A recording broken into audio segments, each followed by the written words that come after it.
Hi hello ನಮಸ್ಕಾರ, ಚಾನಲ್ಗೆ ಸ್ವಾಗತ. ನಿಮಗೆ ಗೊತ್ತಾ, ಸಾಮಾನ್ಯ ದಿನಗಳಲ್ಲಿ ಸಾವಿರಗಟ್ಟಲೆ ಜಪ ಮಾಡಿದರೂ ಸಿಗದ ಫಲ ಈ ಒಂದು ಪವಿತ್ರ ತಿಂಗಳಲ್ಲಿ ಒಂದು ಜಪದಿಂದಲೇ ಸಿಗುತ್ತೆ ಅಂತ ಶಾಸ್ತ್ರಗಳು ಹೇಳ್ತವೆ. ಯಾಕೆ ಅಂದರೆ ಇದು ಸಾಮಾನ್ಯ ತಿಂಗಳು ಅಲ್ಲ. ಇದು ಬ್ರಹ್ಮಾಂಡವೇ ನಿಧಾನವಾಗುವ ಕಾಲ. ಹೊರಗಿನ ಲೋಕದ ಶಕ್ತಿ ಕಡಿಮೆಯಾಗಿ ಒಳಗಿನ ಚೈತನ್ಯ ಜಾಗೃತಿಯಾಗುವ ಸಮಯ. ಈ ಸಮಯದಲ್ಲಿ ಮಾಡಿದ ದೇವತಾ ಕಾರ್ಯಗಳು, ಮಂತ್ರ ಜಪ ವೇಗವಾಗಿ ಫಲಿಸುತ್ತೆ. ಧ್ಯಾನ ಬೇಗ ಆಳಕ್ಕೆ ಹೋಗುತ್ತೆ. ದೇವಿಯ ಅನುಗ್ರಹ ಸುಲಭವಾಗಿ ಆಗಬಹುದು. ದೇವಿಯ ಅನುಭವ ಕೂಡ ಆಗ್ಬೋದು. ಅದಕ್ಕೆ ಮಹಾನ್ ಯೋಗಿಗಳು, ತಂತ್ರ ಸಾಧಕರು, ಋಷಿಗಳು ಈ ತಿಂಗಳನ್ನು ಸಾಮಾನ್ಯವಾಗಿ ಕಳೆಯೋದಿಲ್ಲ.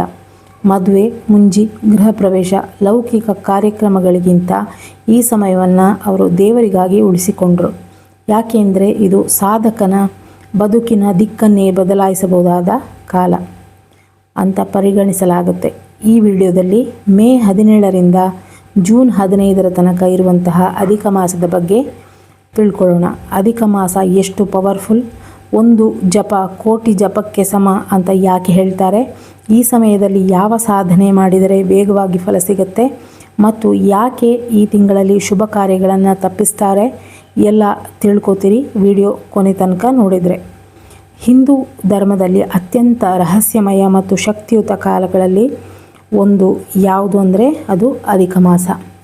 ಆಧ್ಯಾತ್ಮಿಕವಾಗಿ ಸಾಧನೆ ಫಲಿಸುವ ಕಾಲ. ಅಧಿಕ ಮಾಸ ಅಥವಾ ನಮ್ಮ ದಕ್ಷಿಣ ಕನ್ನಡದ ಕಡೆಗೆ ಮೌಢ್ಯ ಮಾಸ ಅಂತ ಕರೀತಾರೆ.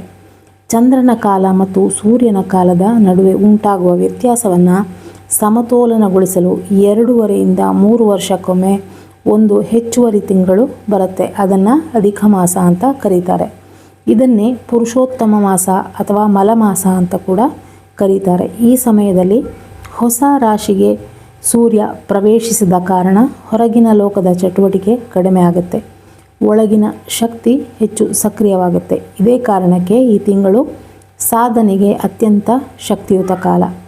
ಯಾಕೆ ಶಕ್ತಿ ಸಾಧನೆಗೆ ಈ ಸಮಯ ವಿಶೇಷ ಅಂತ ನೋಡೋದಾದರೆ, ಶಕ್ತಿ ಸಾಧನೆ ಅಂದರೆ ಕೇವಲ ಪೂಜೆ ಅಲ್ಲ. ಇದು ಒಳಗಿನ ಚೈತನ್ಯವನ್ನು ಎಚ್ಚರಿಸುವ ಪ್ರಕ್ರಿಯೆ. ಕುಂಡಲಿನಿ ಶಕ್ತಿಯನ್ನು ಜಾಗೃತಗೊಳಿಸುವ ಮಾರ್ಗ, ಮನಸ್ಸನ್ನು ಶುದ್ಧೀಕರಿಸುವ ಯೋಗ. ಸಾಮಾನ್ಯ ದಿನಗಳಲ್ಲಿ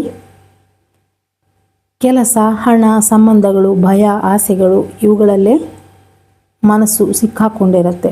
ಆದರೆ ಅಧಿಕ ಮಾಸದಲ್ಲಿ ಬ್ರಹ್ಮಾಂಡದ ಶಕ್ತಿ ಇನ್ವರ್ಡ್ ಆಗುತ್ತೆ ಅಂತ ಶಾಸ್ತ್ರಗಳು ಹೇಳುತ್ತೆ. ಅಂದರೆ ಧ್ಯಾನ ಬೇಗ ಆಳಕ್ಕೆ ಹೋಗುತ್ತೆ. ಜಪ ಅತ್ಯಂತ ಹೆಚ್ಚು ಪರಿಣಾಮಕಾರಿ. ಮನಸ್ಸು ಬೇಗ ಶಾಂತವಾಗುತ್ತೆ. ದೇವಿಯ ಅನುಭವ ಗಾಢವಾಗಬಹುದು. ಹೊರಗಿನ ಆಚರಣೆಗಳು ಕಡಿಮೆ, ಒಳಗಿನ ಸಾಧನೆಗೆ ಹೆಚ್ಚು ಸಮಯ ಕೊಡುವುದರಿಂದ ಆತ್ಮಶುದ್ಧೀಕರಣದ ತಿಂಗಳು ಅಂತ ಹೇಳಲಾಗುತ್ತೆ. ನಿಮ್ಮ ಇಷ್ಟ ದೇವರು ಯಾರೇ ಆಗಿರ್ಬೋದು. ವಿಷ್ಣು ಸಹಸ್ರನಾಮ, ಭಗವದ್ಗೀತೆ, ನಾರಾಯಣ ಕವಚ, ನರಸಿಂಹ ಕವಚ, ದೇವಿಯ ಸ್ತೋತ್ರಗಳು, ಲಲಿತ ಸಹಸ್ರನಾಮ, ದೇವಿ ಜಪ, ಚಂಡೀ ಕವಚ, ಸೌಂದರ್ಯ ಲಹರಿ, ಶಿವ ಸಹಸ್ರನಾಮ, ಗಣೇಶ ಸಹಸ್ರನಾಮ, ಈ ಥರ ಯಾವುದೇ ನಿಮ್ಮ ಮನಸ್ಸಿಗೆ ಯಾವುದು ಹತ್ತಿರವಾಗುತ್ತೋ ಅದನ್ನು ಜಪಿಸಿ ಪಾರಾಯಣ ಮಾಡಿ, ಸ್ತೋತ್ರಗಳನ್ನು ಹೇಳ್ಕೊಳ್ಳಿ. ಹಾಗೆಯೇ ಈ ಸಂದರ್ಭದಲ್ಲಿ ಸಾತ್ವಿಕ ಆಹಾರದಲ್ಲಿ ಇರಿ. ಕೋಪ ಕಡಿಮೆ ಮಾಡಿಕೊಳ್ಳಿ. ಅನಗತ್ಯ ವಿಷಯದಲ್ಲಿ ಸಮಯ ವ್ಯರ್ಥ ಮಾಡದೇನೆ, ಗಾಸಿಪ್ಪು, ಸೀರಿಯಲ್ಲು ಇವಕ್ಕೆಲ್ಲ ಸಮಯ ವ್ಯರ್ಥ ಮಾಡದೆ ಕಡಿಮೆ ಮಾತಾಡಿ ಹೆಚ್ಚೆಚ್ಚು ಜಪ ಮಾಡಿ ಉಪವಾಸ ಕೂಡ ಮಾಡಬಹುದು.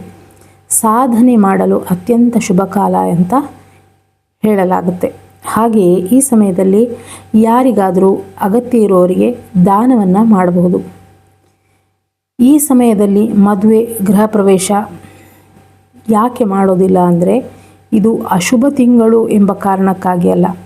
ಸತ್ಯ ಏನಪ್ಪ ಅಂದರೆ ಈ ಸಮಯ ಹೊರಗಿನ ಆಚರಣೆಗೆ ಅಲ್ಲ, ಒಳಗಿನ ಪರಿವರ್ತನೆಗೆ. ಮದುವೆ, ಗೃಹ ಪ್ರವೇಶ ಇವೆಲ್ಲ ಸಾಮಾಜಿಕ, ಕುಟುಂಬ, ಲೌಕಿಕ ಕಾರ್ಯಗಳು.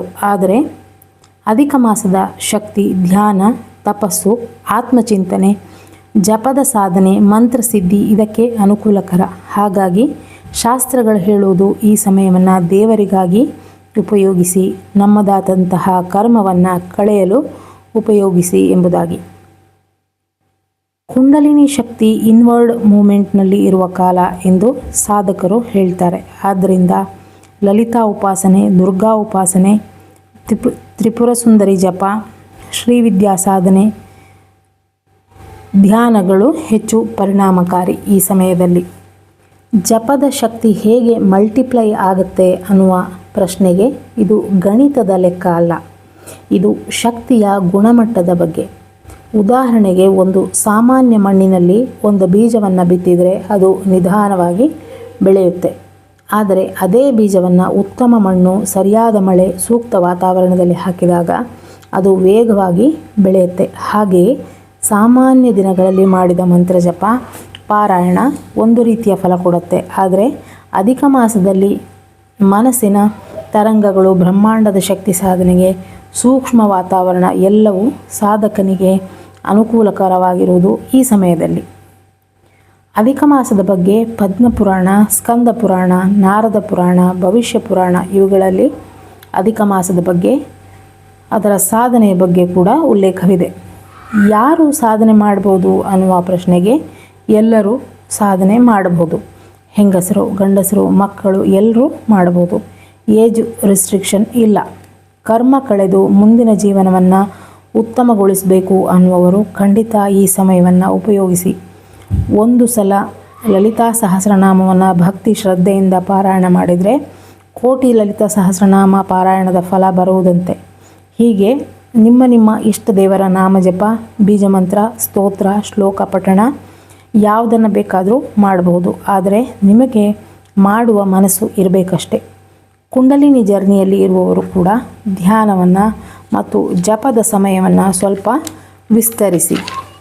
ಆಗ ಇನ್ನೂ ಡೀಪಾಗಿ ಕನೆಕ್ಟ್ ಆಗೋದಕ್ಕೆ ಸಹಾಯವಾಗುತ್ತೆ. ಯಾವುದೇ ರೀತಿಯ ಸಮಸ್ಯೆಯಿಂದ ಕೊರಗುತ್ತಿರುವವರು ಈ ಸಮಯವನ್ನು ಖಂಡಿತವಾಗಿ ಉಪಯೋಗಿಸಿಕೊಳ್ಳಿ. ಮಂತ್ರಶಕ್ತಿಯ ಆಂತರಿಕ ಗ್ರಹಣ, ಮಂತ್ರದ ಶಕ್ತಿ ಮನಸ್ಸಿನಲ್ಲಿ ಆಳವಾಗಿ ನೆಲೆಸುತ್ತೆ. ಅಧಿಕ ಮಾಸದಲ್ಲಿ ಮಂತ್ರದ ಶಕ್ತಿ ಮನಸ್ಸಿನ ಆಳಕ್ಕೆ ವೇಗವಾಗಿ ಇಳಿಯುತ್ತೆ.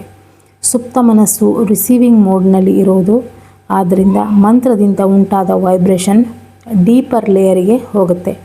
ಮಂತ್ರ ಸಿದ್ಧಿಗೆ ಇದು ಅತ್ಯುತ್ತಮವಾದ ಕಾಲ. ಕುಂಡಲಿನಿ ಜರ್ನಿಯಲ್ಲಿ ಇರುವವರಿಗೆ ಇಂಟ್ಯೂಷನ್ ಹೆಚ್ಚಾಗಬಹುದು.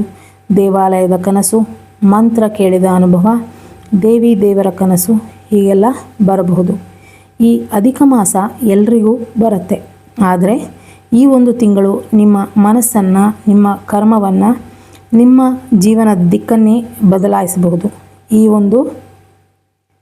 ಈಗ ಇರುವಂತಹ ಒಂದೇ ಪ್ರಶ್ನೆ ಏನಪ್ಪ ಅಂದರೆ, ನೀವು ಅದನ್ನು ಸಾಮಾನ್ಯ ಸಮಯದಂತೆ ಕಳೀತೀರಾ ಅಥವಾ ಏನಾದರೂ ಸಾಧನೆಗೆ ಬಳಸ್ತೀರಾ ಅನ್ನೋದು.